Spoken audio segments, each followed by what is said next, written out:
छठे चरण में होने वाले चुनाव डुमरियागंज लोकसभा से भाजपा प्रत्याशी जगदम्बिका पाल के पक्ष में जनपद के राजकीय कन्या इंटर कॉलेज के प्रांगण डुमरियागंज में मुख्यमंत्री योगी आदित्यनाथ ने एक विशाल जनसभा को संबोधित किया और प्रत्याशी के समर्थन में वोट की अपील की और विपक्ष पर जमकर हमला बोला।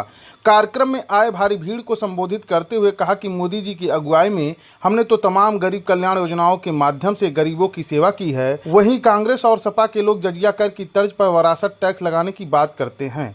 इससे जाहिर होता है कि उनके अंदर औरंगजेब की आत्मा समा गई है। और अब की बार तो 400 पार के मुद्दे को लेकर के, नारे को लेकर के तो समाजवादी पार्टी चारों खाने चित हो जाती है। भाइयों, ये 400 पार की जब बात होती है तो समाजवादी पार्टी तो कुल 63 सीट पे चुनाव लड़ रही है और 63 सीटों पर भी इनकी जमानतें जब्त हो रही हैं। और इसीलिए कांग्रेस और समाजवादी पार्टी का जो इंडी गठबंधन है, इन्होंने अभी से षड्यंत्र करने प्रारंभ कर दिए। गुमराह करना, लोगों को गुमराह करना, झूठ बोलना। ये जो दो लड़कों की जोड़ी है, जब इनके सामने जनता जनार्दन नहीं आ रही है सुनने के लिए, तो ये लोग अब झूठ और अफवाह का सहारा ले रहे हैं।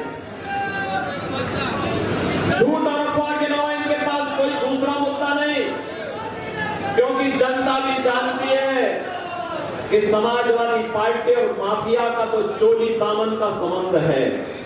दोनों को एक दूसरे से अलग करके देखा ही नहीं जा सकता।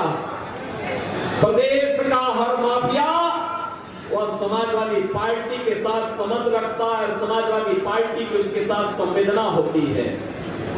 इस समाजवादी पार्टी की संवेदना गांव के लिए नहीं, गरीब के लिए नहीं, दलित के लिए नहीं है, समाज के किसी भी तबके के लिए नहीं है, बेटी और व्यापारी की सुरक्षा के लिए नहीं है।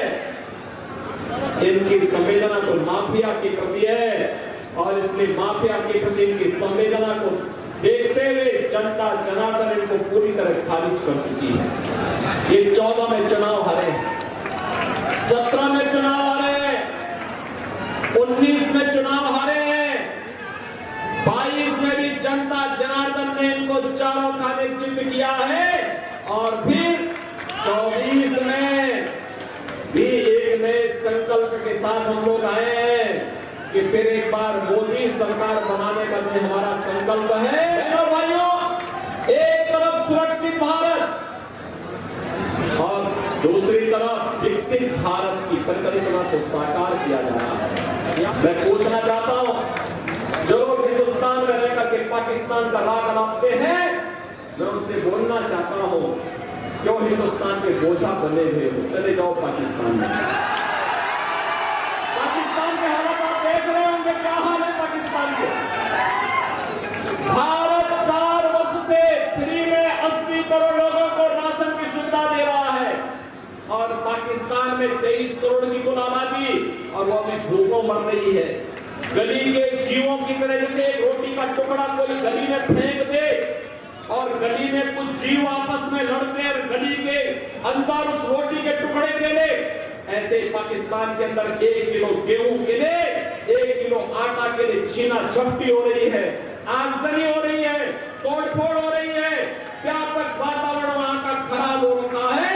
आज ये स्थिति आपके पाकिस्तान की है और इसी में ये समाजवादी पार्टी और कांग्रेस के लोग कहते हैं कि पाकिस्तान के खिलाफ मत बोलो, उसके पास एटम बम है।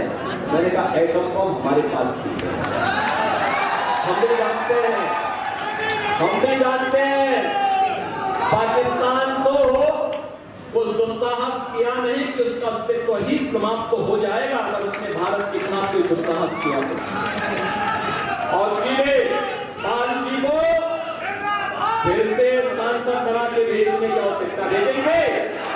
सभी लोग सहमत हैं? सभी लोग सहमत हैं? दोनों हाथ रखे यहाँ भी, पर भी मुझे बताओ, दोनों चारों पीछे विद्यालयों में जितने लोग हैं, आगे बगल जितने लोग हैं, सब सहमत हैं?